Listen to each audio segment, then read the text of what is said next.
Hey everybody, I wanted to shoot a little video of a PowerPoint presentation that I put together for a local saloon's pheasant banquet.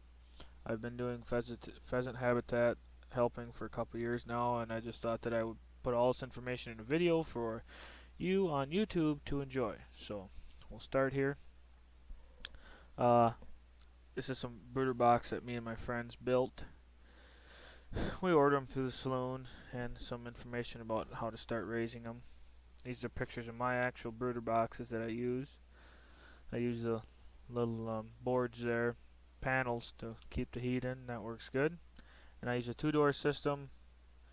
Raise the one door, jump in for bedding, or jump in and scoop out the manure, and the two-door to handle the birds, feeding, water, etc. Lay a scrap piece of plywood under the waters, help keep the straw out. There's lots of options for brooders. Must keep them warm. Must keep the rodents out, and proper 30% protein feed's important. Fresh bedding, of course. And 3 weeks or so they are ready for the next step. Fly pen, again, rodents, feed and water. And there's lots of things you can drape nets or structures out over. Here's a picture of my fly pen. Some of these pictures are blurry, but here's a good one here. I replaced the tarp with steel, and I have the 2 foot of plywood to keep coon and other things I can reach to, chicken wire, etc. out.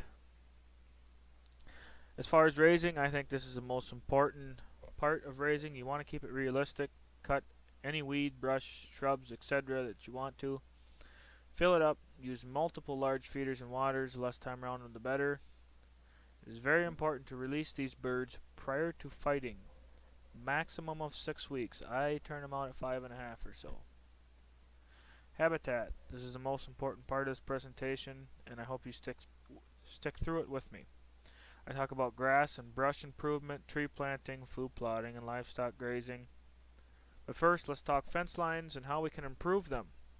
You'd be hard-pressed to find somebody talk about pheasant habitat and not mention fence lines, so I want to show you how you can make yours better and your neighbors better as well. Start out by scouting them. The one on the right is one that is not touched, just natural growing. You can see the trees shade out the ground, and there's virtually zero habitat there.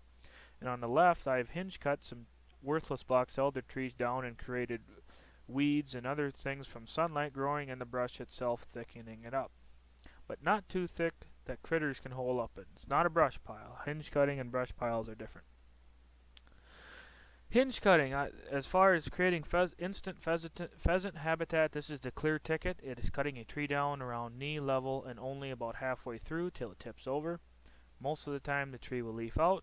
This opens sunlight for other weeds and brush to grow and thicken it up, and the tree itself adds ground cover.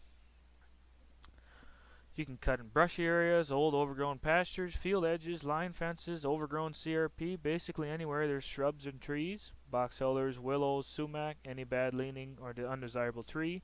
There's many willows in wetlands that sit there and are nothing more than hawk perches for taking out your pheasants, so you can use your head on that one. This is easily the best use for box elder trees by far that I have found. This is just some stumps that we didn't tort on. They come up and just tip them over. It's kind of hard to see in the picture, but you can see the sprouts. In just a couple months, they sprout up and thickened up. Whoop. Here's a side-by-side. These are 20 feet apart, guys. 5 months. Not even winter yet, and the untouched habitat is nearly nothing on the right. And on the left, bring trees to the ground. That is where the habitat matters for pheasants. Here's a picture of the hinge cut. Sunlight has went to work and has thickened it up great. Here's a picture of natural overgrown pasture. The trees have shaded out the ground and there is no cover practically, especially in the winter. Food plotting. You can create feed, cover, a prime hunting opportunity. Flock health for winter survival is also greatly increased. I planted corn, sorghum, soybeans, and bird food in red. That is in red for a very important reason. Guys, doing anything beats brome grass. There is no feed and no winter cover when you just leave something brome grass. This is a bird food plot. Yes, bird food. It is simply amazing. This is the same bird food that is meant for bird feeders. $9 for 40 pounds. I can find it on sale. Simply spread it in a worked field and drag it in. Various millets, sorghum, and sunflowers pop up. Plant right before rain and it'll beat the weeds very well. It creates great bare ground chick habitat. Here's a picture of late summer and we are packed full of winter feed. A little secret here, lesson learned, deer love this. Plan your late season deer hunting accordingly. If you hunt a late shotgun, muzzleloader, or archery season, you are going to want to stand on this. The deer will love it. Here's a picture of 5 grains that I found. A millet on the left, and then proso millet, German foxtail millet, grain sorghum, and the last one on the right is rye. Here's a picture of the plot in its prime, full of feed and cover. You can also mix in black oil sunflowers. They are great for the bees. The deer love them. They create decent cover, but the blackbirds will clean them out in October. Not much winter feed, but they are very pretty and very beneficial. I also planted some soybeans. Simply spread them on and drug them in. I bought a 15-foot boom sprayer to keep them clean, and it worked great. Pheasants use soybeans in the winter as feed. Grain sorghum, same deal. Just plow it and drug it in. Zero maintenance. Simply drug it in and walked away.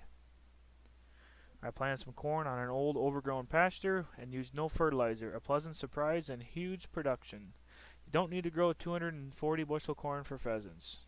Simple 6 to 7 foot stalk with a decent sized ear is plenty. This was planted on May 30th and turned out great. Burning or grass management. It creates a competition-free growth area.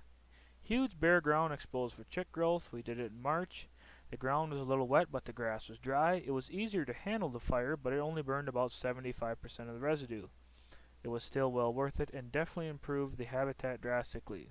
You can do this in fields, dry runs, CRP, etc. Anywhere works wonders. Try it on a small scale.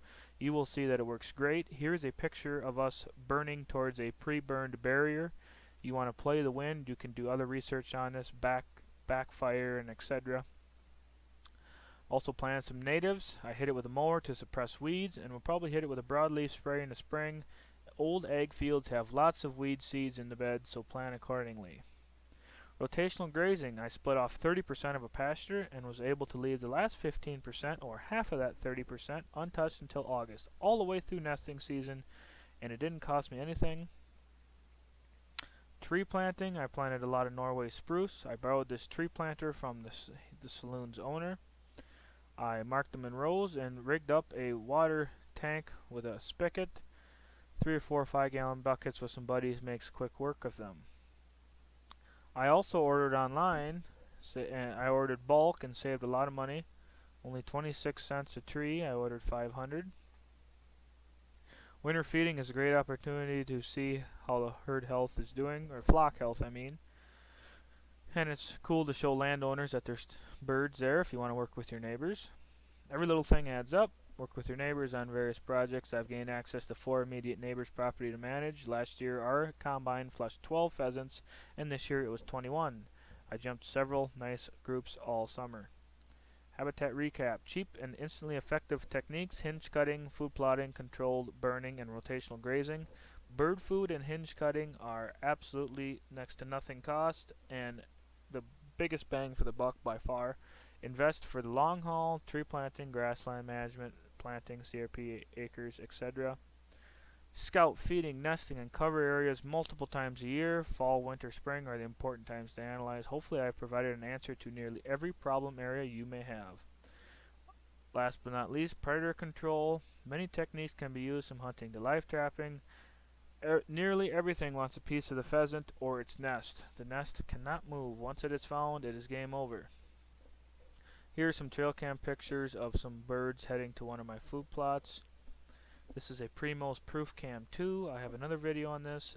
In my opinion, it is the best camera for under $100, and I'll put it up against any other camera. Primos Proof Cam 2. So finally, I challenge you to do 2 out of 3 or more of the follow: raise and release, habitat management of any type, and predator control. All together, we can make MN pheasants great again.